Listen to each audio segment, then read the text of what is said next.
북한에서 저는 정말 끔찍한 일을 겪었습니다. 저의 이야기가 세상 모든 사람들이 알아서 북한의 실태를 알아주셨으면 좋겠어요. 마지막까지 들어주시면 정말 감사합니다. 안녕하세요. 평양뉴스입니다. 제보자의 신변을 위해 가명으로 사연이 진행되는 점 양해 부탁드리겠습니다. 그럼 윤성민 씨가 직접 겪은 오늘의 사연 시작하겠습니다. 안녕하세요. 저는 남으로 귀순한 지 1년이 조금 넘은 윤성민이라고 합니다. 남한에 온 지 사계절이 지났는데도 불구하고 여전히 신기한 것이 한두 가지가 아닙니다. 특히 남한의 군대 장비들을 볼 때마다 괜히 제 마음이 웅장해지더라고요. 북한에서 그런 장비는 절대로 볼 수가 없으니까요. 그 중에서도 탱크를 보면 감탄이 나오면서도 제 마음이 아려오고는 합니다. 북한에서 제가 겪었던 일들이 떠오르기 때문이죠. 그래서 오늘은 용기를 내어 제가 겪었던 일들을 이야기해보려 합니다. 북한의 현실이 어느 정도인지 군인들이 어떤 대우를 받고 있는지에 대해서 말이죠. 쉽지 않은 결정이었던 만큼 꼭 끝까지 들어주셨으면 합니다. 북한에서 저는 육군 군인으로 일을 했었습니다. 항상 차가운 겨울바람을 맞으며 제사군단 정비대대에 녹슨 철문을 열었죠. 함경북도 청진시 외곽에 자리 잡은 이곳에서 녹슬어가는 T-54 탱크를 바라보며 또다시 한숨이 나왔어요. 까맣게 녹이 쓴 장갑 사이로 보이는 것은 제가 어제 밤늦게까지 닦아놓은 엔진 부품인데 아침이 되니 또다시 시동이 걸리지 않았거든요. 엔진룸에서 나는 쇳소리는 항상 적응이 되지를 않습니다. 사실 이건 약과예요. 북한의 장비들은 제대로 작동하는 것이 하나도 없거든요. 당에서는 대체 무엇을 하는지, 다른 부대의 상황은 조금 다른 건지 의문이 들 때도 많습니다. 만약 남한과 전쟁이라도 난다면 이런 장비로는 전장에 나가는 것이 불가능할 정도이니까요. 성민이 형, 이거라도 써볼까요? 그때 제 절친한 동료 박준호가 무언가를 들고 왔습니다. 다른 탱크에서 겨우 뜯어낸 중고 부품이었어요. 그의 작업복에는 기름 자국과 녹 자국이 얼룩져 있었죠. 준호는 저보다 한 살 어리지만 이제는 가족 같은 존재입니다. 우리는 매일 서로에게 의지하며 이런 식으로 살아있는 탱크 하나를 위해 다른 탱크의 심장을 뜯어내야 했어요. 마치 장기이식 수술을 하는 의사처럼 말이죠. 매번 부품을 뜯어낼 때마다 죄책감이 밀려오지만 달리 방법이 없다는 게 더 가슴 아픕니다. 고마워요, 준호야. 하지만 이것도 얼마나 버틸지 모르겠다. 제 말에 준호의 얼굴이 어두워졌습니다. 우리 둘 다 알고 있었어요. 이렇게 해서는 안 된다는 것을 말이죠. 나중에는 탱크가 몇 대나 이곳에 남아있을지 의문이 들 정도이니까요. 형, 솔직히 말해서 무섭지 않으세요? 이래서야 어떻게 싸움을 하겠어요? 고장난 탱크가 전쟁에 나가면 그건 무덤이나 다름없잖아요. 준호의 떨리는 목소리에 담긴 불안이 고스란히 전해졌습니다. 맞아요. 저도 매일 밤 그 생각을 하고는 했죠. 차가운 바닥에 누워 천장을 바라볼 때마다 우리가 고치는 이 탱크들이 언젠가는 우리 전우들의 관이 될 수도 있다는 생각에 가슴이 무거워졌습니다. 그때마다 목구멍까지 차오르는 답답함을 삼키느라 힘들었어요.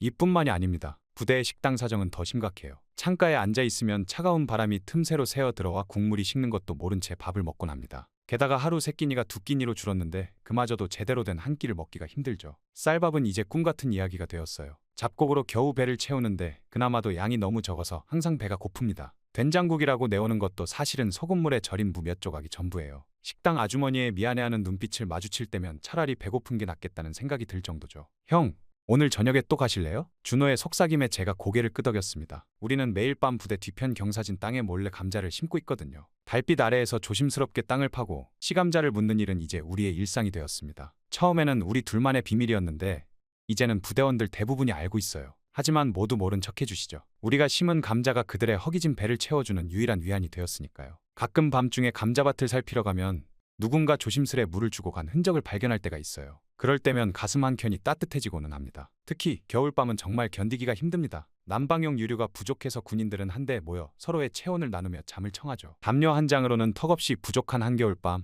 우리는 서로 밀착해 추위를 견뎌냅니다. 녹슨 철제 침상에서는 차가운 한기가 스며들어와 뼛속까지 시리게 해요. 창문 틈새로 들어오는 바람 소리는 마치 누군가의 울음소리처럼 들리죠. 가끔은 그렇게 모여있다가 누군가 흐느끼는 소리를 들을 때가 있어요. 고향 생각에 울컥하는 거겠죠. 그럴 때면 아무도 말을 하지 않아요. 그저 서로의 어깨를 더 바짝 붙일 뿐이죠. 훈련은 말할 것도 없습니다. 탱크에서 뿜어져 나오는 시커먼 매연을 보면서도 우리는 아무 말도 하지 못해요. 매연 속에는 우리의 자존심이 섞여 있는 것만 같아요. 기름이 부족해서 제대로 된 기동훈련은 꿈도 꾸지 못하니까요. 한 달에 한 번 있는 기동훈련도 사실은 탱크를 조금 움직여보는 정도에 그치죠. 엔진 소리가 불규칙하게 울릴 때마다 저희의 가슴도 덜컹거립니다. 언제 멈춰설지 모르는 엔진 소리에 온 신경이 곤두서거든요. 준호야, 너는 우리가 정말 군인이 맞는 건지 의심든 적 없냐? 어느 날 밤 제가 준호에게 솔직한 심정을 털어놓았습니다. 형, 우리가 비록 이렇게 살아가고 있지만 그래도 우리는 군인이에요. 이런 상황에서도 우리가 할 수 있는 최선을 다하고 있잖아요. 준호의 말에 제 눈시울이 뜨거워졌습니다. 작업등 불빛 아래에서 그의 얼굴을 보니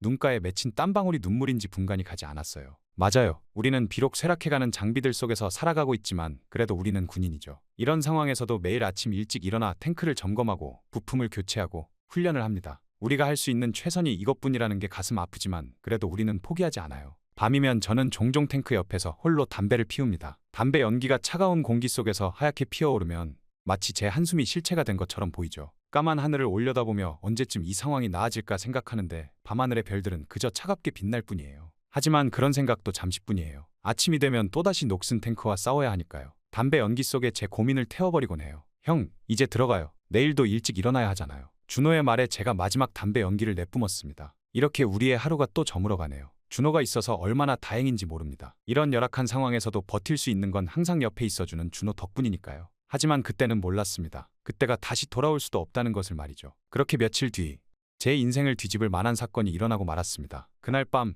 저는 당직실에서 밤근무를 서고 있었어요. 낡은 철제 의자가 삐걱거리는 소리가 고요한 당직실에 울려 퍼졌죠. 이미 한 백열등 아래에서 간신히 보이는 시계는 새벽 2시를 가리키고 있었어요. 당직실 한켠에 놓인 난로는 이미 오래전에 꺼져 있었고 기름이 부족해 다시 피울 생각도 못했죠. 그저 관상용이었어요. 차가워진 철제 책상에 이마를 대고 잠시 눈을 붙이려는 찰나 갑자기 당직실 문이 거칠게 열렸습니다. 그리고 문 앞에는 준호가 서 있었죠. 한밤중에 뛰어들어온 준호의 모습은 제가 알던 그 준호가 아닌 것만 같았습니다. 늘 장난기 가득했던 그의 얼굴은 마치 백지처럼 창백했고 입술은 공포로 파르르 떨리고 있었거든요. 며칠 전까지만 해도 전우들을 웃게 만들던 그 밝은 미소는 온데간데 없이 사라져버렸고 대신 공포와 충격으로 일그러진 낯선 표정만이 남아있었습니다. 준호의 몸은 떨리고 있었는데 그건 단순히 추위 때문만은 아닌 것 같았어요. 경계 근무 중이었을 그가 이렇게 당직실로 뛰어온 것부터가 심상치 않더군요. 준호는 규율의 엄격한 군인이었거든요. 아무리 추워도 아무리 힘들어도 자신의 위치를 절대 이탈하지 않았던 사람이었는데 그런 그가 경계 초소를 비우고 이곳까지 뛰어왔다는 건 뭔가 큰일이 벌어졌다는 뜻이었죠. 그리고 이후 준호의 떨리는 목소리로 전해 들은 이야기는 충격 그 자체였습니다. 준호가 감자에 물을 주기 위해 홀로 살펴보고 있었는데 후문 쪽 어둠 속에서 검은색 중국 차량 세대가 전조등도 켜지 않은 채 정차해 있었다고 해요. 그의 목소리는 마치 끊어질 듯 가늘게 떨렸고 이야기를 전하는 내내 창백한 얼굴이 계속해서 창가 쪽을 향했죠. 마치 누군가가 우리를 엿듣고 있진 않을까 두려워하는 것처럼요. 형, 저들이 우리 물자를 빼돌리고 있어요. 준호는 당 고위 간부들이 군부대의 물자를 은밀하게 실어내고 있었다고 했습니다. 어둠 속에서도 그들의 견장이 달빛에 반사되어 번쩍이는 게 보였다고 해요. 처음에는 일상적인 보급품 이동으로 착각했지만 한밤중에 후문으로 물자를 반출한다는 것 자체가 이상했다고 했죠. 특히 평소 같으면 귀찮아하며 자신의 부하들에게 시키기 바쁜 고위 간부들이 직접 나서서 물건을 옮기고 있었다는 게 더더욱 의심스러웠대요. 그게 정말 확실해. 제 목소리도 덜덜 떨리고 있었습니다. 네, 분명해요. 제가 직접 정비했던 기름통들이에요. 준호가 본 것은 분명 지난주에 그가 직접 정비했던 기름통들이었습니다. 녹슬고 오래된 탱크들을 위해 아껴두었던 그 귀중한 기름들. 준호가 하루 종일 땀을 흘리며 정비하고 점검했던 그 통들이 지금 중국 차량 뒷칸으로 하나둘씩 실려가고 있었죠. 기름통마다 준호가 정비 후 표시해둔 노란색 테이프가 달빛에 반사되어 빛나고 있었다고 했습니다. 그 테이프에는 준호의 글씨로 정비 완료와 날짜가 적혀 있었죠. 형, 우리가 뭔가 해야 하지 않을까요? 준호의 목소리는 이제 분노로 떨리고 있었습니다. 저 또한 손이 떨리기 시작했죠. 기름이 없어 추위에 떨며 어떻게든 모두가 버티고 있는데 도대체 어떻게 그런 짓을 할 수가 있을까요? 그날 이후로 부대의 공기가 달라지기 시작했습니다. 간부들의 눈빛이 전과 달랐거든요. 특히 준호를 볼 때 그들의 시선은 매우 날카로웠죠. 복도에서 마주칠 때면 일부러 어깨를 부딪히고 지나가기도 했고 사소한 일에도 트집을 잡았어요. 준호는 말없이 견뎌냈지만 저는 그의 굳어진 얼굴을 볼 때마다 가슴이 아팠습니다. 그렇게 며칠 뒤 아침 점호가 끝나자마자 결국 일이 터지고 말았습니다. 검은 제복을 입은 보위부 요원들이 갑자기 나타났거든요. 그들은 마치 기다렸다는 듯이 준호의 생활관으로 향했고 그의 물품을 뒤지기 시작했습니다. 우리 모두는 그 자리에 얼어붙은 채 서 있어야만 했죠. 차가운 겨울 바람이 생활관을 휘감고 도는데 그 바람보다 더 차가운 긴장감이 우리를 감싸고 있었어요. 이게 뭐지? 그러다 보위부 요원 중 한 명이 준호의 사물함 깊숙한 곳에서 뭔가를 꺼내들었습니다. 검은 비닐에 쌓인 작은 물건이었죠. 그것을 풀어헤치자 한국 라디오가 나왔고 그 속에서 미국 달러까지 나왔어요. 하지만 저는 알고 있었습니다. 어제까지만 해도 거기엔 그런 게 없었다는 걸 말이죠. 준호의 사물함을 매일같이 함께 써왔던 제가 어떻게 그걸 모를 수 있겠어요. 모든 게 조작됐다는 걸 우리 모두가 알고 있었지만 아무도 말하지 못했습니다. 말을 꺼내는 순간 자신도 똑같은 운명이 될 거라는 걸 알았으니까요. 차라리 모른 척하는 게 나았죠. 그때 준호의 얼굴은 창백했지만 눈빛만은 또렷했어요. 체포되어 끌려가는 순간까지도 그는 당당했죠. 마지막으로 저를 향해 던진 눈빛은 지금도 잊을 수가 없어요. 체념도 원망도 없었어요. 그저 담담한 하지만 무언가를 말하고 싶어 하는 듯한 눈빛이었죠. 형, 난 끝까지 버틸 거예요. 걱정하지 마세요. 이 말을 남기고 준호는 보위부 요원들에게 끌려가고 말았습니다. 그의 발자국 소리가 복도에서 점점 멀어질 때 저는 손톱이 살을 파고들 정도로 주먹을 꽉 쥐고 있었죠. 아무것도 하지 못한 제 자신이 너무나도 원망스러웠어요. 그날 이후 매일 밤 준호의 마지막 모습이 아른거렸습니다. 진실을 목격했다는 이유로, 양심을 지키려 했다는 이유로 제 가장 소중한 친구는 이제 차가운 어둠 속으로 사라져버렸으니까요. 때로는 준호가 보았던 그 후문 쪽을 바라보며 생각합니다. 그날 밤 목격한 비리가 아직도 계속되고 있을까? 우리 전우들의 식량과 기름을 빼돌리는 일이 여전히 일어나고 있을까? 하지만 이제는 그걸 막을 사람이 아무도 없었습니다. 우리는 모두 준호의 일을 교훈 삼아 입을 다물어버렸으니까요. 그렇게 일주일 뒤 부대의 무산시장 광장에 모이라는 명령이 떨어졌습니다. 하늘에서는 잔설이 흩날리고 있었고 희뿌연 새벽빛이 광장을 어슴푸레하게 비추고 있었죠. 전 부대원이 소집되어 줄을 맞춰 서는 동안 제 심장은 마치 터져나갈 것처럼 뛰고 있었습니다. 우리가 서 있는 광장은 평소 주민들이 장을 보던 곳이지만 오늘은 모든 가게들이 문을 닫았고 창문마다 커튼이 쳐져 있었죠. 그렇게 아침 6시가 조금 지났을까요? 멀리서 트럭 엔진 소리가 들리기 시작했습니다. 마침내 녹슨 군용 트럭이 우리 앞에 멈춰 섰고 뒷문이 열렸어요. 그 순간 제 심장이 멎는 것만 같았습니다. 준호를 포함한 3명의 죄수가 트럭에서 나오고 있었거든요. 아니, 정확히는 나오지도 못했습니다. 그들은 거의 질질 끌려 나왔죠. 일주일간의 조사. 그들이 말하는 조사가 어떤 것인지 이제야 눈앞에서 보게 된 것이었죠. 준호의 모습은 이미 제가 알던 그 준호가 아니었어요. 그의 모습은 이미 사람의 형체를 알아보기 힘들 정도로 변해 있었습니다. 순간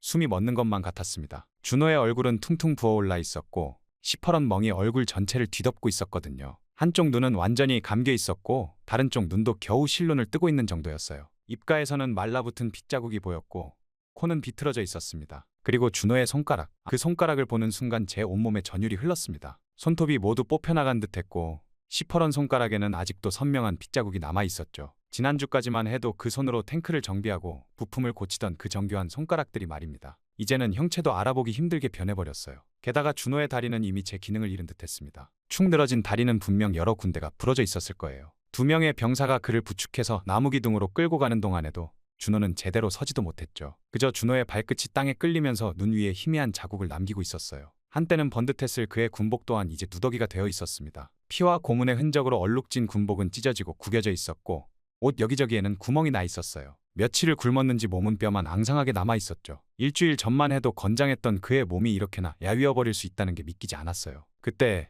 확성기에서 삐걱거리는 소리가 울려 퍼졌습니다. 그리고 이어서 그들의 죄목이 낭독되기 시작했죠. 조국을 배신하고 한국의 스파이 활동을 한 극악무도한 범죄. 그 말들이 광장에 울려 퍼질 때마다 제 가슴 한켠이 찢어지는 것 같았어요. 모든 게 거짓말이었습니다. 준호가 본 것은 그저 진실이었을 뿐이었어요. 그가 지키려 했던 것은 우리 부대의 명예였을 뿐인데 이제 그가 스파이로 몰려 이렇게 처형당하게 된다니요. 확성기에서 흘러나오는 모든 말이 제 귓가에서 꼬여서 들렸습니다. 마치 악몽 같았죠. 눈은 조금씩 더 세차게 내리기 시작했어요. 하얀 눈송이들이 준호의 얼굴 위로 내려앉았죠. 그가 고개를 들어 하늘을 보려 했지만 목을 가누기조차 힘든 듯해 보였습니다. 그의 숨소리는 거칠었고 입에서는 하얀 입김이 희미하게 피어올랐죠. 처형 직전 준호는 마지막 힘을 짜내어 고개를 들었습니다. 그의 시선이 저를 향했죠. 부어오른 입술이 미세하게 움직이는 게 보였어요. 나는 결백하다. 그의 쉰 목소리는 바람 소리에 묻혀 거의 들리지 않았지만 저는 그 말을 또렷이 읽을 수 있었습니다. 그의 입모양 하나하나가 제 가슴에 새겨지듯 들어왔어요. 그의 눈에는 공포보다는 깊은 체념과 슬픔이 가득했죠. 마치 이 부조리한 세상을 바라보는 마지막 시선 같았습니다. 그 눈빛 속에는 우리가 함께 보냈던 모든 순간들,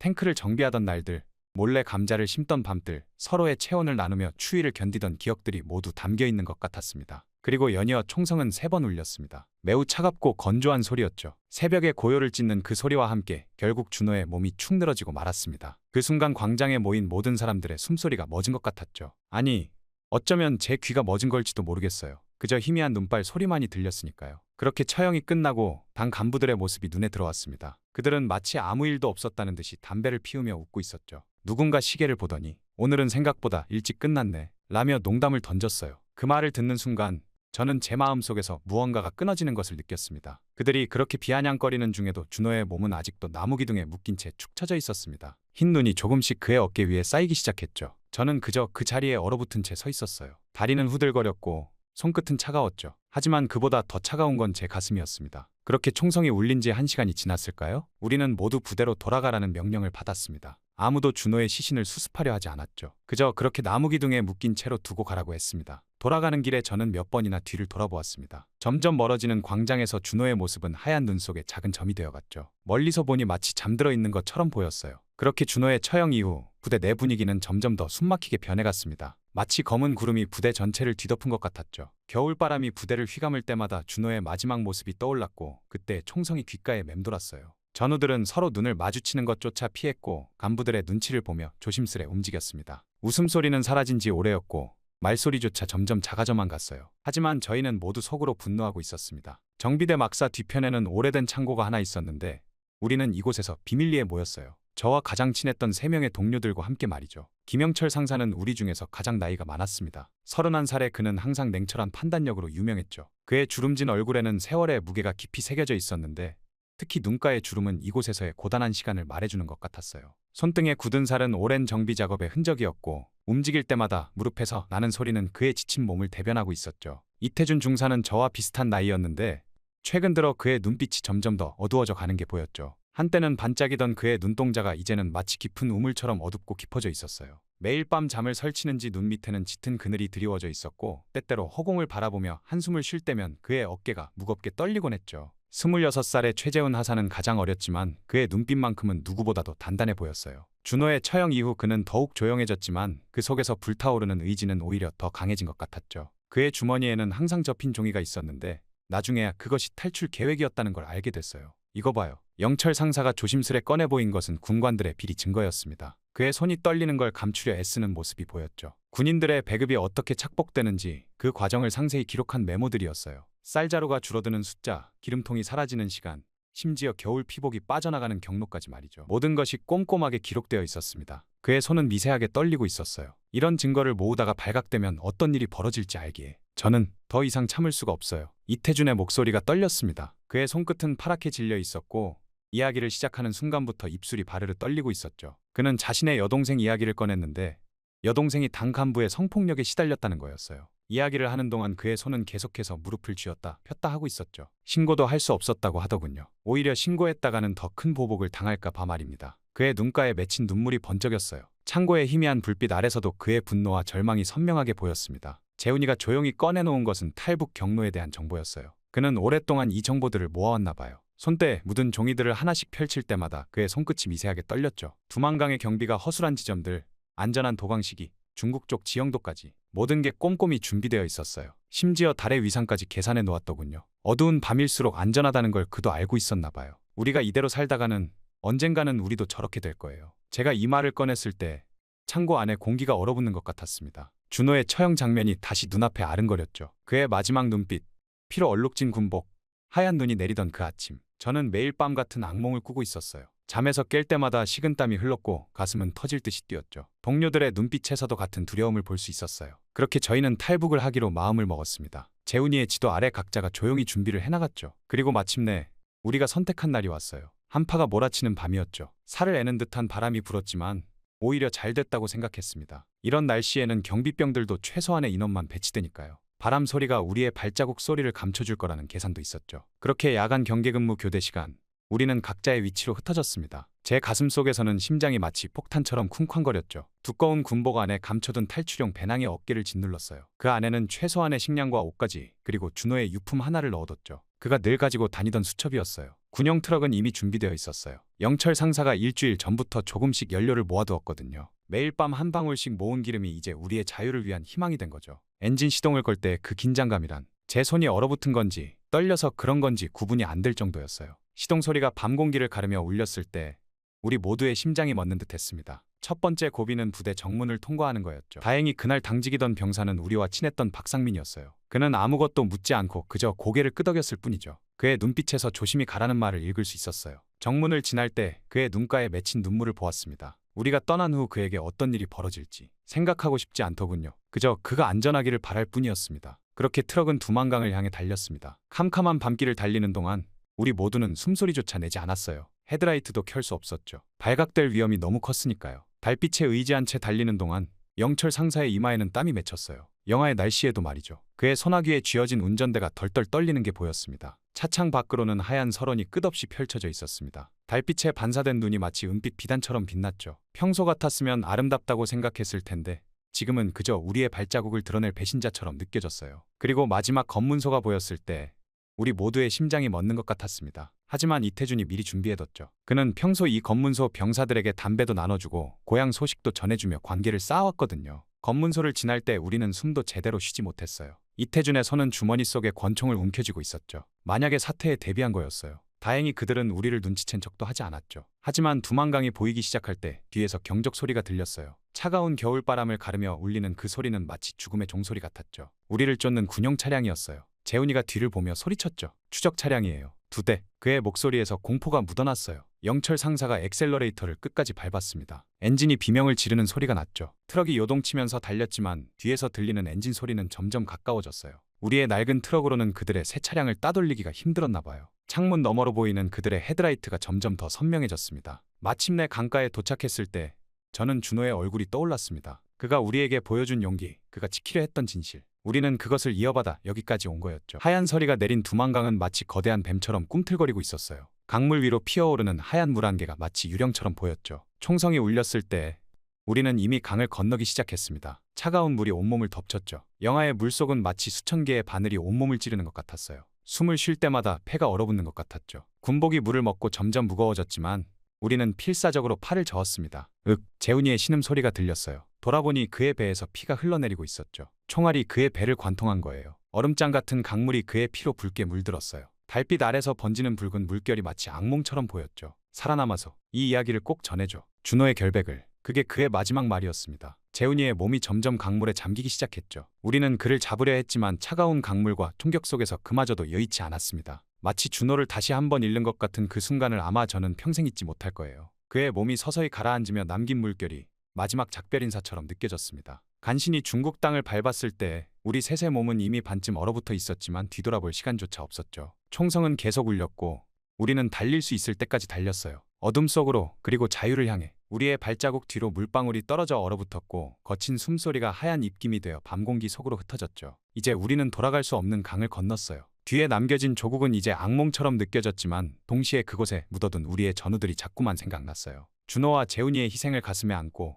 우리는 새로운 삶을 향해 달려가고 있습니다. 추운 겨울바람이 우리의 젖은 옷자락을 휘감았지만 이상하게도 마음만은 따뜻했어요. 언젠가는 이 이야기가, 그들의 용기가 모두에게 전해질 수 있기를 바라면서요. 그렇게 저희는 중국에서의 도피 생활 이후 라오스를 건너 태국으로 가는 데 성공했고 그곳에서 남한으로 가는 비행기를 탈 수가 있었습니다. 처음 대한민국 땅을 밟았을 때의 기억은 아직도 생생합니다. 영철 상사와 이태준, 그리고 우리 셋은 온몸이 젖은 채 덜덜 떨고 있었죠. 두만강을 건너는 동안 얼어붙은 옷은 여전히 차가웠고 재훈이를 잃은 슬픔은 가슴을 무겁게 짓눌렀어요. 처음 대한민국 땅을 밟았을 때의 기억이 아직도 생생해요. 영철 상사와 이태준, 그리고 우리 셋은 힘든 여정으로 인해 덜덜 떨고 있었죠. 국정원 조사실에서 보낸 첫날 따뜻한 온기가 감도는 방에 앉아있는 것만으로도 믿기지 않았어요. 누군가가 따뜻한 컵라면을 건네줬는데 그 순간 저도 모르게 눈물이 났죠. 준호와 재훈이도 이 맛을 봤어야 했는데 하는 생각에 컵라면 국물에 눈물이 뚝뚝 떨어졌어요. 쇠창살 없는 창문으로 보이는 하늘이 너무나 파랗고 눈부셨습니다. 처음 며칠 동안은 계속 꿈을 꾸는 것 같았어요.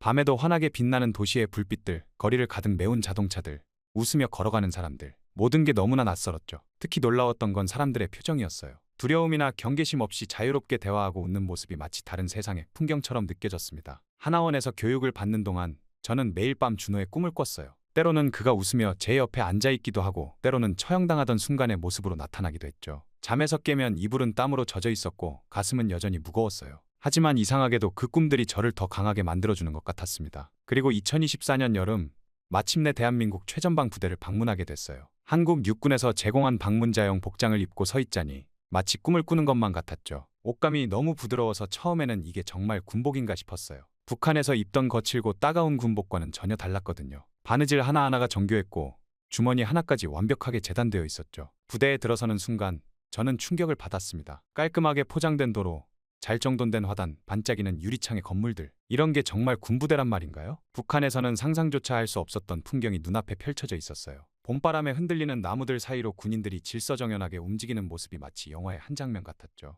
특히 놀라웠던 건 K 전차였습니다. 최신형 전차가 포장도로를 힘차게 달리고 있었는데 그 모습이 마치 살아있는 생명체 같았어요. 북한의 녹슬고 고장난 탱크들과는 완전히 달랐죠. 정비된 전차가 내는 소리는 그 소리를 어떻게 표현해야 할까요? 북한의 탱크들이 내뿜던 시커먼 매연과 불규칙한 소음과는 비교도 할 수 없는 힘찬 엔진음이었어요. 그 전차를 보면서 문득 준호와 함께 밤늦게까지 녹슨 탱크를 고치던 순간들이 떠올랐어요. 한 대의 탱크를 살리기 위해 다른 탱크의 부품을 떼어내야 했던 그 절박했던 순간들. 만약 준호가 이 광경을 봤다면 어떤 표정을 지었을까요? 아마도 그 맑은 눈을 더욱 크게 뜨고 감탄을 멈추지 못했겠죠. 부대 내 시설들은 정말 놀라웠습니다. 24시간 온수가 나오는 샤워실을 보면서 한겨울에도 차가운 물로 씻어야 했던 기억이 스쳐 지나갔죠. 냉난방이 완비된 생활과는 마치 호텔 같았어요. 추위를 피해 서로의 체온을 나누며 잠들었던 그 긴 겨울밤들이 주마등처럼 스쳐 지나갔습니다. 헬스장에 들어섰을 때는 그만 웃음이 나왔어요. 각종 운동기구들이 가지런히 놓여 있었는데 북한에서는 그저 삽과 곡괭이로 밭을 일구는 게 우리의 운동이었으니까요.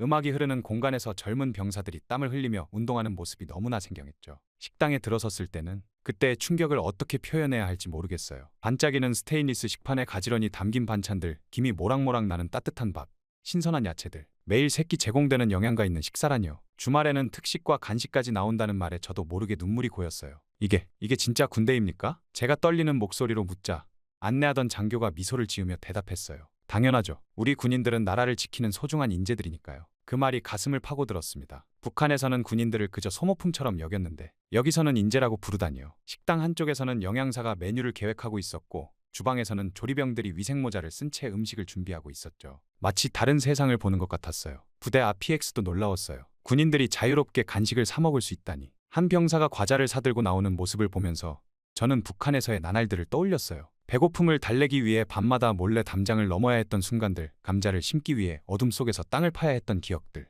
그 병사의 환한 미소가 마치 빛처럼 느껴졌어요. 무기고에서 본 최신식 장비들, 정비소의 충분한 부품들, 모든 것이 체계적으로 관리되고 있었어요. 북한에서처럼 다른 장비를 해체해서 부품을 빼내는 일은 없었죠. 모든 게 질서정연했고 효율적이었어요. 하지만 제 마음을 가장 크게 울린 것은 군인들의 표정이었습니다. 웃으며 임무를 수행하는 병사들, 부하를 인격적으로 대하는 간부들. 그 어디에도 공포와 억압의 그림자는 보이지 않았어요. 서로를 존중하고 배려하는 모습이 마치 한 가족 같았죠. 지금은 탈북자 지원 단체에서 일하며 북한의 실상을 증언하는 일을 하고 있어요. 많은 사람들이 제 이야기를 듣고 놀라워하지만 저는 알고 있죠. 이 이야기들이 얼마나 중요한지, 그리고 이 진실이 얼마나 많은 사람들에게 전해져야 하는지를. 매년 준호의 기일이 되면 저는 한강변에 나가요. 동해로 흐르는 물을 바라보며 친구를 추억하죠. 때로는 강물 위로 비치는 햇살이 준호의 미소처럼 느껴질 때가 있어요. 준호야, 내가 봤어야 했는데 이게 진짜 군대야. 내가 그토록 꿈꿨던 그런 군대. 이런 군대를 만들 수 있다는 걸 한 번이라도 봤더라면 우리가 함께. 목이 메어 말을 잇지 못할 때면 봄비가 내리곤 해요.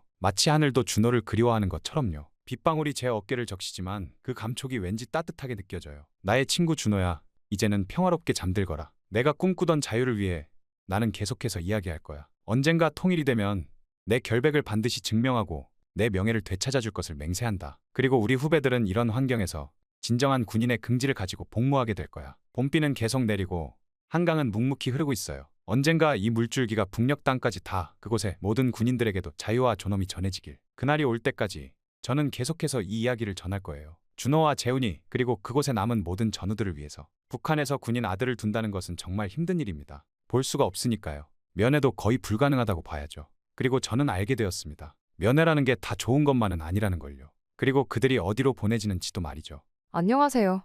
평양뉴스입니다. 제보자의 신변을 위해 가명으로 사연이 진행되는 점 양해 부탁드리겠습니다. 그럼 한철수 씨가 직접 겪은 오늘의 사연 시작하겠습니다. 안녕하세요. 저는 남한으로 귀순한 지 1년이 좀 넘은 한철수라고 합니다. 이렇게 평화로운 곳에서 남은 일생을 보낼 수 있다는 것에 항상 감사함을 느끼며 살아가고 있지만 요즘 들어 마음을 힘들게 하는 소식이 자꾸만 들려오더군요. 바로 러시아에 북한이 많은 젊은이들을 파병하고 있다는 소식이 말입니다. 그 소식을 들으며 저희 옛 생각이 떠오르더군요. 저 또한 아들을 그곳으로 보낸 경험이 있었기 때문이죠. 이제야 기사가 났지만 사실 전쟁 초반부터 북한은 러시아로 조금씩 파병을 보내고 있었습니다. 그리고 파병이라는 이름의 뒤에는 김정은과 당의 잔인한 이면이 숨어 있다는 것도 알게 되었죠. 한동안 이 이야기를 떠올리는 것조차 이야기를 못했지만 이제는 그때의 기억을 꺼내 그 잔인한 상황에 가슴이 찢어졌던 모든 사람들을 위해 이야기를 해보려 합니다. 용기를 내어 이야기를 꺼낸 만큼 꼭 끝까지 들어주셨으면 합니다. 저는 북한에서 오랫동안 농부로 일을 했었습니다. 높은 위치는 아니지만 꽤 큰 저만의 땅을 가지고 있었죠. 덕분에 이곳은 제 아내와 아들과의 추억으로도 가득 차 있습니다. 그래서 항상 행복하게 일을 하고는 했죠. 물론 돈을 많이 벌고 좋은 아파트에 사는 것 또한 행복한 일이라는 거 삽니다. 남한으로 치면 한강이 보이는 아파트에서 고급 자동차를 몰고 다니며 비싼 음식을 먹는 것과 같은 인생 말이죠. 하지만 양평에 산다고 해서 경기도에 산다고 해서 지방에 산다고 해서 행복이 없는 것은 아니잖아요. 모두 자신만의 행복이 있는 것이니까요. 그렇게 저는 이곳에서 평생을 가족과 행복하게 살고 있었습니다. 물론 그 행복이 깨지게 될 것이라고는 상상도 하지 못했지만 말이죠. 솔직히 요즘에는 마음이 좋지가 않습니다. 오늘 저는 밭을 갈던 호미를 내려놓았어요. 손바닥에 박힌 굳은 살을 바라보며 한숨을 내쉬었죠. 오늘은 제 아들 영민이를 만날 수 있는 날이었거든요. 하지만 마음이 좋지만은 않았습니다. 만날 수 있다는 설렘보다는 불안감이 더 컸으니까요. 왜냐고요? 영민이는 군이었습니다. 사실 북한에서 면회를 할 수 있다는 건 거의 불가능한 일이에요. 그런데 이렇게 특별 면회라는 명목으로 그를 볼 수 있다니. 처음에는 설렜지만 솔직히 뭔가 이상함도 느껴지더군요. 저는 시간을 확인한 뒤 서둘러 집으로 들어가 깨끗이 빨아둔 낡은 점퍼를 꺼내 입었습니다. 아내가 며칠 전부터 손수 빨아서 다림질해 둔 거예요. 그리고 아내가 끓여준 뜨끈한 국밥 앞에 앉았지만 마음이 급해서인지 한술 뜨다 말고 자꾸만 시계만 보게 되더군요. 초침이 돌아가는 소리가 유난히 크게 들렸습니다. 아직 4시간의 기차 여정이 남아 있었거든요. 부대까지 가려면 꼭 이 시간에 출발해야 했죠. 여보, 꼭 영민이한테 안부 전해주세요. 그리고 얼굴은 어떤지도 잘 봐주세요. 아내의 목소리가 떨리는 게 느껴졌습니다. 쓸쓸하게 서 있는 아내의 모습이 가슴을 아프게 했죠. 저는 말없이 고개를 끄덕였습니다. 아내는 영민이가 좋아하는 김치를 따로 싸주려다가 면회 시간에는 음식을 가져갈 수 없다는 걸 기억하고는 한숨을 쉬었어요. 저는 아내의 어깨를 한번 토닥이고 집을 나섰습니다. 그렇게 마당을 나서는데 아내가 다시 불렀습니다. 여보, 저기 하고 뭔가 더 말하려다가 그냥 입을 다물더군요. 저는 알 것 같았어요. 하고 싶은 말은 많지만 차마 입 밖으로 꺼내지 못하는 그 마음을. 저도 똑같았으니까요. 이른 아침 버스 정류장에는 사람이 거의 없었습니다. 차가운 새벽 공기가 폐부 깊숙이 파고들었죠. 간간히 지나가는 차량 소리와 멀리서 들려오는 공장 소리만이 정막을 깨뜨렸어요. 버스를 타고 기차역으로 가는 동안 저는 주머니 속 봉투를 자꾸만 만지작거렸습니다. 한 달 동안 조금씩 모은 5,000원이었죠. 한국에서는 얼마 안 되는 돈이겠죠. 하지만 북한에서는 어느 정도는 되는 돈입니다. 담배도 끊고 막걸리도 줄이고 하루하루 동전을 모아서 만든 돈이었으니까요. 물론 많은 돈은 아니었지만 이 안에는 제 마음이 가득 담겨 있었죠. 이번에는 꼭 용돈이라도 쥐어주리라 다짐했었거든요. 그렇게 기차에 올라 창가 자리에 앉으니 온갖 생각이 물밀듯이 밀려왔어요. 한 달 전 당원 집회에서 들은 그 말이 계속 맴돌았죠. 러시아 특별군사작전 지원을 위한 영예로운 파병. 그 말을 들은 순간 가슴에 무거운 돌덩이가 얹힌 것 같았습니다. 저희 귀에는 특별이니 영예니 하는 말들이 공허하게 들렸죠. 대신 전쟁이라는 단어만이 머릿속을 맴돌았습니다. 순간 창밖으로 스쳐 지나가는 시골 풍경이 눈에 들어왔어요. 봄가리를 하는 농부들, 산자락에 피어나는 연두빛 새싹들. 이 평화로운 풍경과 전쟁이라는 단어가 얼마나 어울리지 않았는지 모릅니다. 창밖으로 스쳐 지나가는 풍경을 보면서 영민이의 어린 시절이 하나둘 떠올랐습니다. 서툴게 첫걸음마를 떼던 순간, 넘어져서 무릎을 다쳤을 때 울지 않으려 애쓰던 모습, 학교 운동회에서 달리기를 하던 모습, 고등학교 졸업식 날 교복을 입고 환하게 웃던 얼굴까지. 시간이 참 빠르다는 생각이 들었죠. 그때는 몰랐어요. 아들을 키우는 게 이렇게 가슴 아픈 일이 될 줄은. 긴 여정 끝에 부대 앞에 도착했을 때는 이미 정오가 다 되어가고 있었습니다. 부대 정문 앞에는 저처럼 면회를 온 다른 부모님들도 몇 분 계셨죠. 모두들 비슷한 표정을 짓고 계셨어요. 걱정과 그리움이 뒤섞인. 신분증을 보여주고 소지품 검사를 받고 방문증을 받아 가슴에 달았죠. 모든 절차가 끝나고 면회실로 가는 길이 그렇게 멀게 느껴진 적은 없었어요. 차가운 형광등 불빛 아래 딱딱한 의자에 앉아 기다리는 동안 심장이 더욱 빠르게 뛰었습니다. 문이 열릴 때마다 흠칫 놀라면서 혹시 우리 영민이인가 하고 고개를 들었죠. 마침내 면회실 문이 열리고 영민이가 들어왔을 때 저는 놀라지 않을 수 없었습니다. 한 달 만에 본 아들의 모습이 너무나도 달라져 있었거든요. 전과 달리 몹시 말랐고 얼굴은 헬쑥했어요. 군복은 여전히 단정했지만 어딘가 모르게 피곤해 보였죠. 아버지, 잘 지내셨죠? 애써 밝은 목소리를 내는 영민이를 보니 가슴이 미어졌습니다. 하지만 저는 아들의 목소리에서 불안감이 묻어나는 걸 놓치지 않았죠. 저는 최대한 담담한 척하려 노력했어요. 떨리는 목소리를 감추려 일부러 헛기침을 했죠. 그럼 나야 늘 똑같지. 밭일하고 집에서 쉬고. 넌 어떠냐? 힘들진 않고? 괜찮아요, 아버지. 걱정하지 마세요. 금방 다녀올게요. 순간 영민이의 목소리가 살짝 떨렸습니다. 억지로 웃음 짓는 모습이 더욱 안쓰러웠죠. 저는 아들의 얼굴을 물끄러미 바라보았어요. 어렸을 때부터 늘 씩씩하고 똑부러지던 아이였는데 이제는 두려움을 감추려 애쓰는 게 보이더군요. 그 모습이 더욱 마음을 아프게 했습니다. 어머니는 잘 계시죠? 너무 걱정하시진 말라고 전해주세요. 그래, 어머니는 잘 계시지. 내가 보고 싶어서 그렇지. 대화가 왠지 계속해서 겉도는 것만 같았습니다. 하고 싶은 말은 많은데 막상 입이 떨어지지 않았죠. 시간은 자꾸 흘러갔고 결국 마지막 포옹을 해야 할 시간이 다가왔습니다. 아버지, 이제 들어가 봐야 할 것 같아요. 영민이가 일어섰을 때 저는 주머니 속에 봉투를 꺼내려다 망설였습니다. 이별의 순간에 돈을 건네는 게 왠지 서글퍼 보였거든요. 마치 마지막 작별 인사를 하는 것만 같아서. 대신 저는 아들을 꼭 끌어안았습니다. 순간 영민이의 등이 떨리는 게 느껴졌어요. 아들도 저를 힘껏 안았죠. 그 포옹 속에는 말로 다하지 못한 사랑과 걱정 그리고 두려움이 가득 담겨 있었어요. 건강하게 돌아와라, 아들아. 마지막 포옹을 하면서 저는 결국 눈물을 참지 못했습니다. 결국 봉투는 주머니 속에 남고 말았죠. 영민이가 문을 나서는 걸 바라보며 저는 마음속으로 기도했습니다. 우리 아들이 무사히 돌아올 수 있기를. 다시 한번 이렇게 아들을 안을 수 있기를. 그렇게 면회실을 나와 부대 정문을 지날 때까지도 저는 계속 뒤를 돌아보았습니다. 어쩌면 이게 마지막 만남일지도 모른다는 생각이 자꾸만 들었거든요. 고개를 돌릴 때마다 보이는 회색빛 콘크리트 건물이 더욱 고개를 돌릴 때마다 보이는 회색빛 콘크리트 건물이 더욱 차갑게 느껴졌어요. 부대 담장 너머로 훈련하는 병사들의 구령 소리가 들려왔죠. 그 소리를 들으며 저는 생각했어요. 우리 영민이도 저렇게 훈련을 받았겠구나. 춥고 힘들었을 텐데. 그렇게 정문을 지나 나오는데 익숙한 뒷모습이 눈에 들어왔습니다. 같은 마을에 사는 이웃집 덕구씨였죠. 그도 아들 면회를 다녀가는 길인 모양이었어요.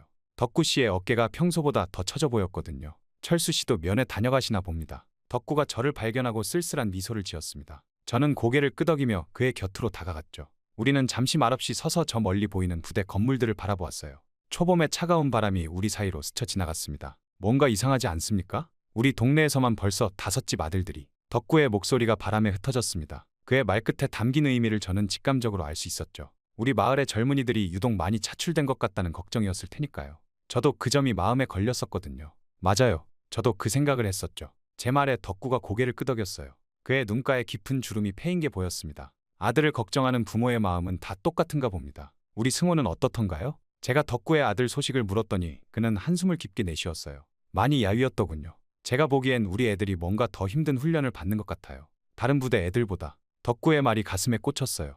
저도 영민이를 보면서 느꼈던 거였거든요. 왜 우리 마을 아이들만 이렇게 많이 차출되었는지, 왜 유독 힘들어 보이는지. 기차역으로 가는 길에 저는 덕구와 함께 걸으며 이야기를 나눴습니다. 늦봄에 흙먼지가 있는 시골길을 따라 걸으면서 저희는 아들들 이야기를 주로 했죠. 덕구의 아들 승호는 영민이와 같은 초등학교를 나왔습니다. 이야기를 나누면서 어린 시절 두 아이가 학교 운동장에서 뛰어놀던 모습이 떠올라 가슴이 아파오기도 하더군요. 영민이는 어땠습니까? 많이 달라졌나요? 덕구의 물음에 저는 잠시 말을 고르다가 대답했습니다. 많이 야위었더라고요. 얼굴색도 안 좋고. 그렇군요. 대화는 그렇게 끊겼다 이어졌다 했습니다. 말을 하다가도 둘 다 먼 산을 바라보며 한숨을 쉬었죠. 같은 시간대에 기차를 타게 되어 자연스럽게 동행이 된 우리는 플랫폼의 낡은 벤치에 나란히 앉아 기차를 기다렸어요. 기차를 기다리는 동안 저는 주머니 속 봉투를 꺼내보았어요. 건네지 못한 5,000원이 구겨져 있었죠. 봉투 모서리가 달아 있었고 지폐도 구겨져 있었어요. 제가 얼마나 자주 만지작거렸는지 알 수 있을 정도로요. 그 구겨진 모습이 마치 제 마음처럼 느껴졌어요. 덕구도 눈치챘는지 저를 물끄러미 바라보더니 한숨을 내쉬더군요. 그렇게 마을로 돌아온 지 며칠이 지났을까요? 저는 충격적인 소식을 알게 되고 말았습니다. 그날 저는 장마당에서 오이 몇 개를 고르고 있었어요. 장마당 공기는 후덥지근했고 채소 썩는 냄새와 생선 비린내가 뒤섞여 코를 찔렀죠. 철수 아저씨. 그때 뒤에서 들리는 목소리에 돌아보는데 옛 학교 동창 만석이의 아들 태연이가 저를 부르며 달려오더군요. 평양에서 무역회사를 다닌다던 그 아이. 어렸을 때부터 인사성이 바르고 밝은 아이였죠. 하지만 오늘따라 그의 표정이 어딘가 무거워 보였어요. 눈가에 그늘이 져 있었고 입술은 바짝 말라 있었죠. 아이고, 태연이가 웬일로 여기 시골까지. 반갑게 인사를 건네려는데 태연이가 급하게 제 팔을 잡아 끌었습니다. 순간 저는 그의 손이 떨리고 있다는 걸 느낄 수 있었죠. 그렇게 그가 저를 구석진 국수집으로 저를 이끄는 동안 그의 등에서는 식은땀이 배어나와 셔츠를 적시고 있는 것이 보였습니다. 평소에 쾌활하고 자신감 넘치던 모습은 온데간데 없었죠. 무언가 심각한 일이 있음을 직감할 수 있었어요. 국수집은 한낮에 손님이 거의 없어서 조용했습니다. 구석자리에 앉아 뜨거운 국수를 시켰는데 주인 아주머니의 발걸음 소리만이 가끔 정막을 깨뜨렸죠. 저는 그저 태연이가 입을 열기를 기다렸어요. 낡은 선풍기가 윙윙거리는 소리를 내며 돌아가고 있었지만 더운 공기는 여전했죠. 아저씨, 이거 절대 비밀로 해주세요. 마침내 태연이가 주위를 한번 둘러보고는 작은 목소리로 말을 꺼냈습니다. 그의 목소리에서 긴장감이 느껴졌죠. 그는 국수그릇 너머로 몸을 숙이며 마치 벽에도 귀가 있을까 봐 두려워하는 듯한 모습이었어요. 제가 회사에서 우연히 러시아 계약서를 봤어요. 순간 저희 심장이 빠르게 뛰기 시작했습니다. 귓가에서 윙윙거리는 소리가 들렸고 손바닥에서는 식은땀이 배어나왔죠. 그 이후에 태연이의 이야기는 충격적이었어요. 러시아가 지금 북한 군인 한 명당 수천 달러의 수당을 지급한다는 것. 그리고 그 돈은 고스란히 당 간부들의 주머니로 들어간다는 사실을 알게 되었다고 하더군요. 숫자를 들으면서 저는 현기증이 날 것만 같았습니다. 그것만이 아니에요. 태연이는 국수를 휘저기며 말을 이었습니다. 그의 손이 살짝 떨리는 게 보였죠. 국물이 그릇 밖으로 살짝 튀어 테이블을 적셨지만 닦을 생각도 못하는 것 같았어요.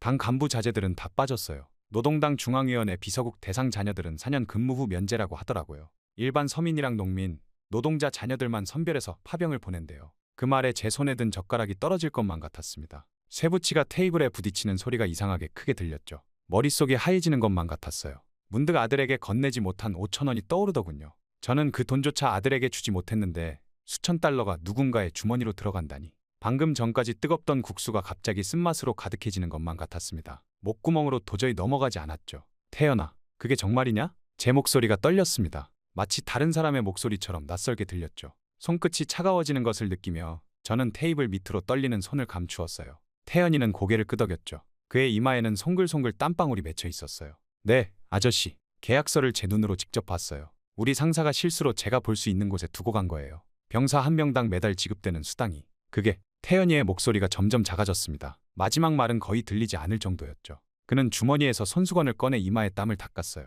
손수건 끝자락이 파르르 떨리는 게 보였습니다. 저는 그의 어깨가 떨리는 걸 볼 수 있었죠. 분노와 두려움이 뒤섞인 듯한 표정이었어요. 그의 눈동자는 끊임없이 주변을 살피고 있었고 국수집 문이 열릴 때마다 흠칫 놀라는 모습이었습니다. 그럼 우리 영민이는, 우리 아들은? 저는 말을 제대로 잇지 못하고 저는 그저 식은 국수를 바라보았어요. 하얀 국물 위로 기름기가 동그랗게 떠다니는 게 보였죠. 창밖으로 들리는 장마당의 소음이 마치 다른 세상의 이야기처럼 멀게 들렸어요. 상인들의 외침, 흥정하는 소리, 지나가는 자전거 벨소리, 모든 것이 비현실적으로 느껴졌습니다. 순간 덕구의 말이 떠올랐어요. 우리 마을에서만 5집의 아들들이. 이제 그 이유를 알 것 같았어요. 모두가 4년 이상 된 병사들이었는데 마을 간부의 아들들은 한 명도 포함되지 않았다는 것도 이제야 깨달았어요. 아저씨, 조심하셔야 해요. 이 이야기는 절대로 다른 사람에게. 태연이가 급하게 말했습니다. 그의 목소리에는 진심 어린 걱정이 담겨 있었죠. 저는 고개를 끄덕였어요. 하지만 제 마음속에서는 이미 불길이 타오르고 있었죠. 분노였을까요? 절망이었을까요? 아니면 그 둘 다였을까요? 순간 주머니 속의 5,000원이 갑자기 너무나 가벼워 보였습니다. 그 돈을 만지작거리며 며칠을 고민했던 제 모습이 우스워졌죠. 우리의 아들들이, 우리의 젊은이들이 그들의 욕심을 채우기 위한 도구로 쓰이고 있다는 사실이 가슴을 무겁게 눌렀습니다. 국수집을 나서는 태연이의 뒷모습을 바라보며 저는 그가 이 이야기를 저에게 털어놓기까지 얼마나 많은 용기가 필요했을지 생각했습니다. 그리고 그 용기는 어쩌면 우리 아들들을 향한 미안함에서 비롯된 것일지도 모른다는 생각이 들었죠.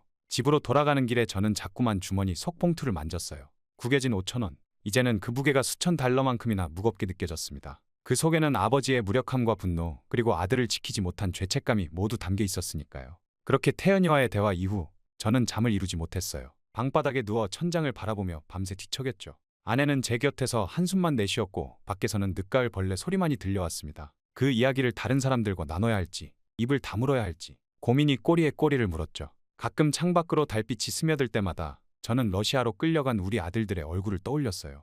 결국 용기를 내어 덕구 아저씨를 찾아갔습니다. 그의 낡은 대문 앞에서 한참을 망설였죠. 안으로 들어가 조심스럽게 이야기를 꺼냈는데 덕구 아저씨의 반응이 예상과는 달랐어요. 그의 눈에는 이미 모든 것을 알고 있다는 듯한 깊은 슬픔이 깃들어 있었죠. 나도 알고 있었소. 최근에 다른 마을에서 온 친척한테 들었다오. 우리 같은 서민들의 자식들만 골라서 보낸다는 것도. 그의 목소리에는 분노보다 깊은 체념이 묻어 있었습니다. 마당 한켠에 놓인 빨래들이 바람에 나부끼는 걸 보며 우리는 한동안 말없이 앉아 있었죠. 그렇게 작은 모임이 시작되었습니다. 장마당 뒤편에 있는 허름한 창고. 비가 오면 천장에서 물이 새고 겨울이면 찬바람이 스며드는 그곳이 우리의 비밀 아지트가 되었죠. 녹슨 철문 소리가 우리의 발걸음을 숨겨주었고 구석에 쌓인 빈 상자들이 우리의 몸을 가려주었어요. 처음에는 저와 덕구 아저씨 그리고 같은 처지의 세 가정이 전부였어요. 촛불 하나 켜놓고 소곤소곤 이야기를 나누던 그 자리가 아직도 생생해요. 촛불 빛에 비친 각자의 그림자가 벽에 흔들릴 때마다 우리의 마음도 함께 떨렸죠. 우리 승호가 어제 편지를 보냈는데 글씨체가 많이 달라졌더라고요.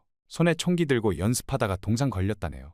영민이는 한 달째 소식이 없어요. 부대에 문의해도 통 알려주질 않고 밤마다 악몽을 꾸는 것 같아요. 한숨 소리와 훌쩍임이 뒤섞인 창고 안에 공기는 무거웠습니다. 누군가 가져온 막걸리를 돌려 마시며 우리는 서로의 아픔을 나누었죠. 촛불이 흔들릴 때마다 각자의 얼굴에 드리운 그림자가 마치 우리의 슬픔을 대변하는 것 같았어요. 처음에는 그저 서로의 아픔을 나누는 자리였어요. 아들의 안부를 걱정하고 때로는 함께 눈물을 흘리기도 했죠. 하지만 시간이 지날수록 모임의 분위기가 달라지기 시작했습니다. 1명, 2명, 모임의 소식을 들은 다른 가족들이 합류하기 시작했거든요. 매일 밤 창고로 향하는 발걸음이 늘어날 때마다 우리의 마음속에서는 무언가가 조금씩 달라지고 있었죠. 당신들도 들었어? 박용원의 아들이 전사했다는데 시신은커녕 보상금도 안 준다고 하더만. 개죽음 당하게 만들었다 이 말이요. 김서방네는 아들이 중상을 입었다고 하는데 치료비는 가족이 부담하라고 했다지 뭐요.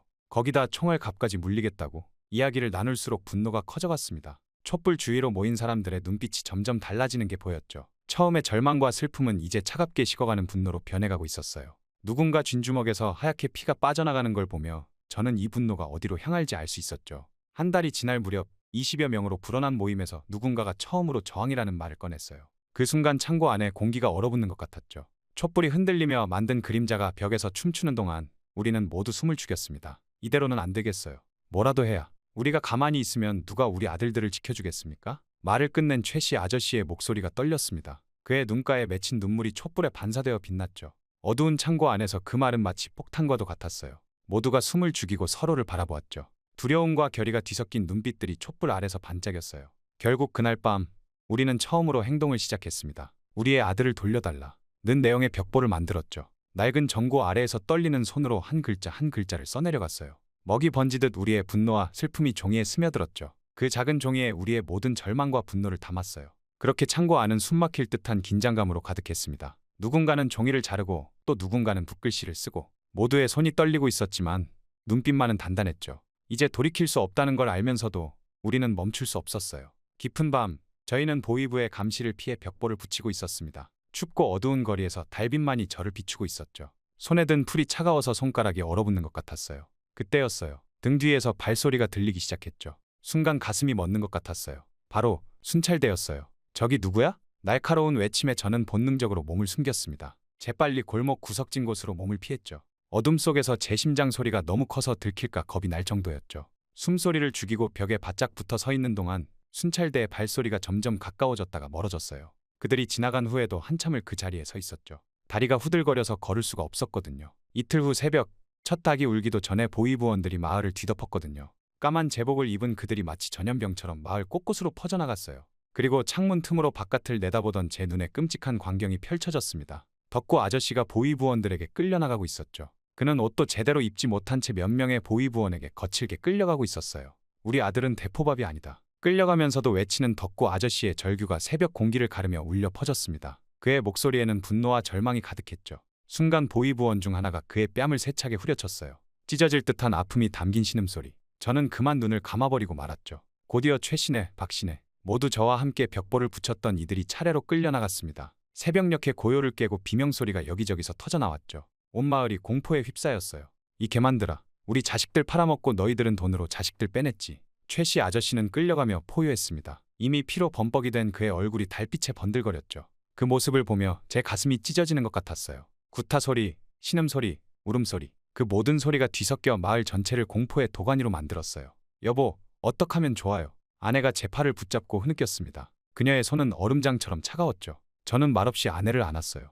밖에서는 계속해서 고통의 비명이 들려왔고 우리는 그저 떨면서 서 있을 수밖에 없었습니다. 특히 가슴 아픈 건 박신의 이야기였어요. 그는 2달 전에 아들이 전사했다는 소식을 들었는데 보상금은커녕 시신도 받지 못했다고 해요. 그저 전사라는 2글자로 끝난 통지서 한 장이 전부였죠. 박씨 아저씨가 끌려가며 울부짖는 소리는 저의 가슴을 찢는 것만 같더군요. 결국 저 또한 눈물을 흘리고 말았습니다. 우리 아들, 내 아들 시신이라도, 제발. 하지만 그의 절규는 곧 구타 소리에 묻혀버리고 말았습니다. 쿵, 퍽, 구타 소리와 함께 신음소리가 이어졌죠. 의식을 잃은 채 끌려가는 이웃들의 모습을 보며 저는 주먹을 불끈 쥐었다 폈다 했어요. 손톱이 손바닥을 파고들어 피가 날 정도였지만 그 아픔조차 느끼지 못했죠. 마을의 아주머니들은 대문 앞에서 눈물을 흘리고 있었습니다. 자식을 잃고 이제는 남편마저 잃게 생겼으니 그들의 흐느낌 소리가 새벽 공기를 타고 마을 전체에 퍼져나갔죠. 그 소리를 들으며 저는 생각했어요. 이게 정말 우리가 살아가는 세상인가? 이렇게 끝나버리는 건가? 창가에 서서 이 모든 광경을 지켜보는 동안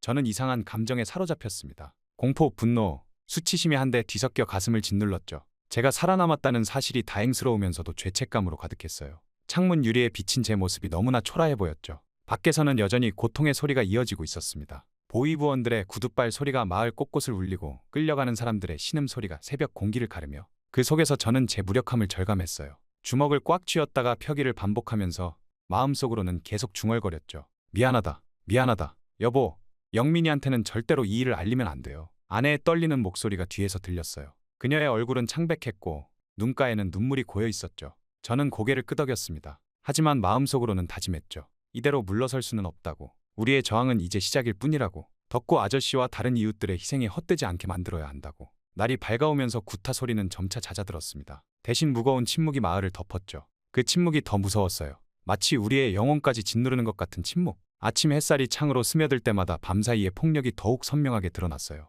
마당에 떨어진 피 자국, 거칠게 끌려나간 자리에 남은 신발 한 짝, 구겨진 옷가지들. 이런 것들이 하나둘 눈에 들어왔죠. 담너머로는 여전히 누군가의 흐느끼는 소리가 들려왔어요. 아마도 박신의 아주머니가 우시는 것 같았어요. 여보, 아내가 조심스레 제 어깨에 손을 얹었습니다. 아침 햇살에 그녀의 눈물이 반짝였죠. 저는 그제야 제가 얼마나 오랫동안 창가에 서 있었는지 깨달았어요. 다리가 저리고 등이 뻐근했지만 그보다 더 아픈 건 마음이었죠. 이제 어떻게 해요? 그렇게 새벽이 밝아오며 마을은 다시 고요해졌어요. 하지만 그 고요함 속에는 깊은 상처와 분노가 숨어 있었죠. 이제 우리는 알게 되었어요. 진정한 전쟁은 러시아에서가 아니라 바로 여기 우리 마을에서 시작되었다는 것을. 그리고 이 전쟁에서 우리가 잃은 것은 단순히 자유가 아니라 우리의 영혼 일부라는 것도. 아침 식사를 준비하는 아내의 모습을 보며 저는 생각했어요. 우리가 할 수 있는 일이 아직 남아있다고. 비록 지금은 무력하고 약해 보일지라도 우리의 목소리는 결코 사라지지 않을 거라고. 덕구 아저씨와 다른 분들의 희생을 헛되이 하지 않겠다고. 그러던 어느 날 저는 상상도 하지 못한 편지를 받게 되었습니다. 그날도 평소와 다름없는 아침이었어요. 하지만 우체부 아저씨가 대문 앞에 서성이는 모습이 눈에 들어왔어요. 평소엔 그냥 지나치던 분이 오늘은 유독 망설이는 듯 해 보이더군요. 철수 씨, 편지 왔습니다. 우체부 아저씨의 목소리는 평소보다 조심스러웠습니다. 아마도 최근 마을의 분위기를 알고 계셨던 모양이에요. 봉투를 받아들며 발신인을 확인했을 때 저는 순간 숨이 멎는 것 같았어요. 바로 영민이의 글씨체였거든요. 여보, 영민이한테 편지가 왔어요. 부엌에서 일하던 아내가 달려나왔습니다. 그녀의 젖은 손이 앞치마에 자국을 남겼죠. 그렇게 우리는 마당 한켠에 평상에 나란히 앉았어요. 떨리는 손으로 봉투를 뜯는데 마음이 복잡하더군요. 기쁨과 두려움이 뒤섞인 묘한 감정이었죠. 그리고 읽은 편지의 첫 문장부터 저는 눈시울이 뜨거워졌습니다. 사랑하는 아버지, 어머니, 잘 지내고 계신가요? 저는 이곳에서 조국을 위해 열심히 복무하고 있습니다. 물론 겉으로 보기엔 충성심 가득한 내용이었어요. 하지만 뭔가 이상했죠. 영민이가 평소에 쓰지 않던 표현들, 어색한 문장들 사이에 우리 가족만의 특별한 추억이 곳곳에 숨어 있었거든요. 일부러 숨긴 것처럼 말이죠. 아버지, 저는 매일 밤 우리 마을에 콩나물국을 꿈꿉니다. 이 구절을 읽는 순간 저는 가슴이 철렁 내려앉았습니다. 영민이가 어렸을 때 도망가서 놀다가 혼이 날까봐 숨어있던 곳이 바로 콩나물 창고였거든요. 그때마다 도망가고 싶을 땐 콩나물국이라는 말을 우리끼리 농담처럼 주고받았었죠. 여기 새벽별이 참 많습니다. 이 문장을 읽는 순간 아내가 흐느끼기 시작했습니다. 영민이가 어렸을 때 들려주던 이야기가 있었거든요. 별은 하늘로 올라간 영혼이라고. 아마도 전우들이 계속해서 죽어나간다는 의미였을 거예요. 편지를 읽어내려갈수록 손이 떨려왔어요. 겉으로는 평범해 보이는 문장들 사이로 전쟁의 참혹한 현실이 비쳐 보였거든요. 포격소리, 부상당한 전우들의 신음소리, 매일 밤 덮치는 악몽. 그 모든 것이 아들의 조심스러운 문장 속에 숨어 있었어요. 하지만 정말 제 눈길을 사로잡은 건 편지 끝부분이었습니다. 아버지, 철호 형과 수철이도 고향 생각을 많이 합니다. 우리 셋 다 이제 곧 휴가를 받을 것 같아요. 어제는 셋이서 한강 이야기를 했어요. 철호 형 작은아버지가 거기 산다고 하더군요. 강이 참 크고 좋다던데 저희도 그런 강에서 살면 좋겠네요. 이 구절을 읽는 순간 온몸에 전율이 흘렀습니다. 철호는 우리 마을에서 영민이와 중마고우로 자란 아이였고 수철이는 그들의 절친한 친구였죠. 세 아이는 늘 함께 다녔어요. 그리고 이제 그들이 무언가를 계획하고 있다는 걸 직감할 수 있었어요. 여보, 아내가 제 손을 꼭 잡았어요. 그녀의 눈에도 같은 생각이 들어있었죠. 우리는 말없이 서로를 바라보았어요. 창밖으로는 여전히 확성기 소리가 울려 퍼졌지만 그 소리가 더 이상 우리를 억누르지는 못했어요. 그날 저녁 해가 저물 무렵이었어요. 저와 아내는 편지를 읽고 또 읽으며 하루를 보냈죠. 그러다 갑자기 울리는 노크 소리에 우리는 흠칫 놀랐어요. 요즘같이 불안한 시기에 늦은 방문객이라니. 조심스레 대문을 열어보니 철호 부모님과 수철이네 부모님이 서 있었어요. 들어오세요. 그들의 얼굴에도 낮에 받은 편지의 흔적이 역력했습니다. 눈가가 붉어져 있었고 손에는 구겨진 편지들을 쥐고 있었죠. 안방에 모여 앉았지만 한동안 아무도 말을 꺼내지 못했어요. 마치 누가 먼저 그 이야기를 꺼내나 서로 눈치만 보는 듯했죠. 철수 씨, 혹시 영민이한테도? 철호 아버지가 조심스레 입을 열었어요. 그의 목소리가 떨렸죠. 저는 고개를 끄덕였고 아내는 벽장에서 영민이의 편지를 꺼내왔어요. 세 가족이 둘러앉아 각자 받은 편지를 펼쳐보았죠. 놀랍게도 비슷한 암호들이 곳곳에 숨어 있었어요. 우리 철호도 한강 이야기를 썼더군요. 철호 아버님의 말씀에 저는 숨을 깊이 들이마셨어요.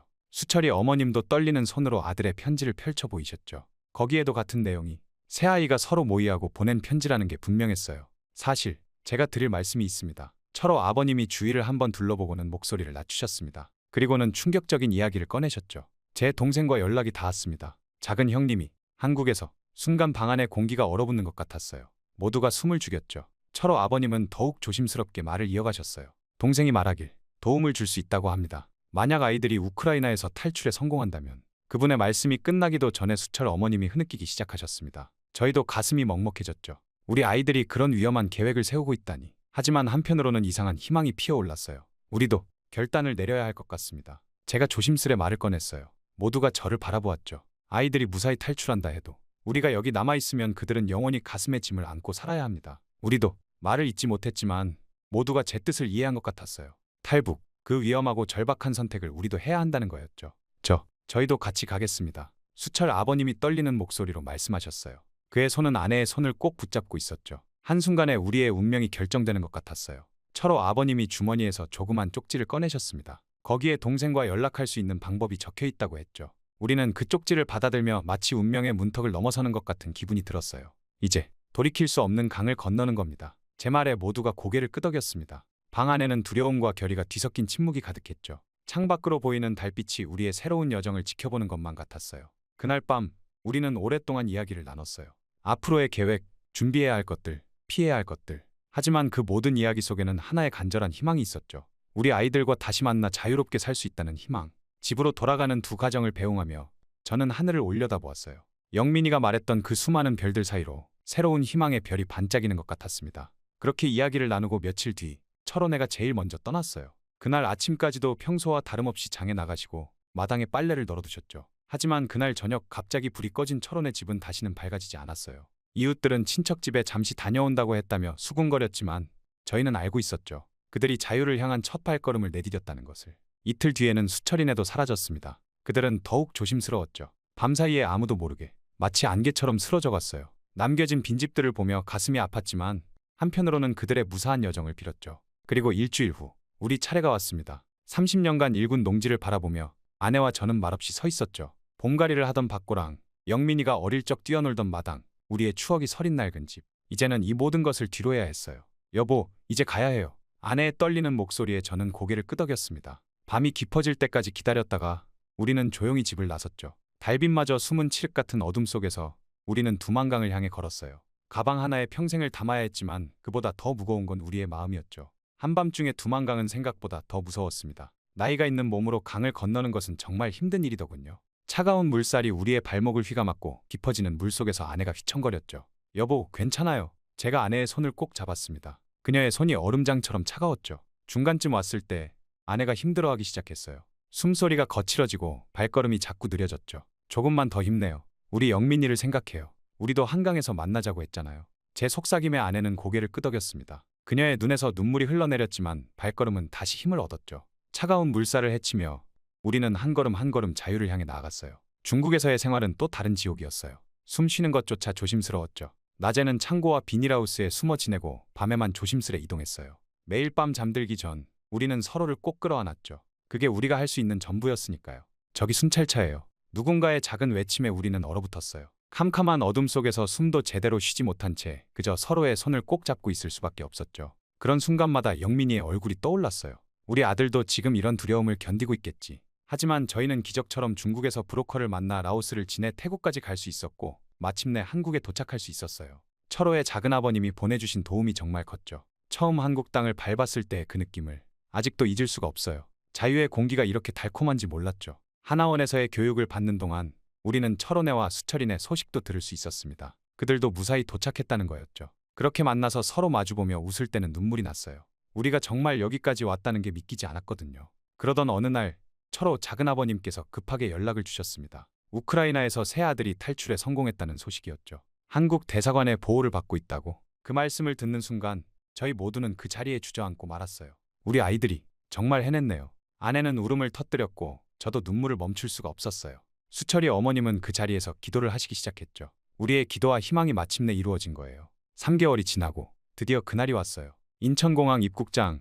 우리는 아침 일찍부터 도착해서 기다렸죠. 가슴이 터질 것만 같았어요. 입국장 게이트를 바라보며 지난 시간들이 주마등처럼 스쳐 지나갔어요. 저기에요. 누군가의 외침에 고개를 들었을 때 저는 영민이를 볼 수 있었어요. 수척해진 얼굴이었지만 분명 우리 아들이었죠. 철호와 수철이도 함께였어요. 세 아이 모두 군복이 아닌 평범한 옷을 입고 있었죠. 달려가는 다리가 후들거렸어요. 영민이를 끌어안는 순간 모든 것이 무너져 내렸죠. 아들의 등이 떨리는 게 느껴졌어요.